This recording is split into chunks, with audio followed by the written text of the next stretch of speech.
নমস্কার, আমি সহেলি মৈত্র। আজকে আমার বাবার অষ্টম মৃত্যুবার্ষিকী। 2016 সালে এই দিনে আমার বাবা আমাদের ছেড়ে স্বর্গলোক গমন করেন।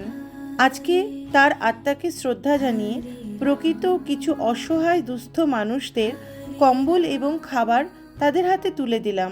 আপনাদের সবাইকে অনুরোধ, প্লিজ এই ভিডিওটি কেউ খারাপভাবে নেবেন না।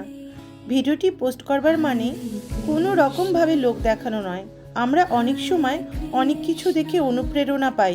আমিও হয়তো কখনো আমার মা বাবা অথবা বড় কাউকে দেখে অনুপ্রেরণা পেয়েছি, যার জন্য আজকে মনের মধ্যে এই সমস্ত ভালো কাজগুলো করার মানসিকতা রাখি। সুতরাং আমি চাই যারা ছোট আছো, যারা ছোট ছোট ভাই বোন, তারাও এইগুলো দেখে অনুপ্রেরণা পাক। সেই উদ্দেশ্যেই এই ভিডিওটি আমার বানানো।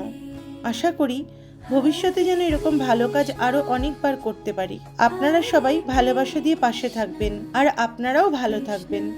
সবাইকে অনেক ধন্যবাদ।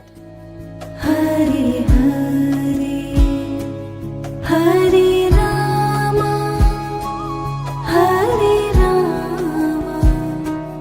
রাম রাম হরে হরে হরে কৃষ্ণ হরে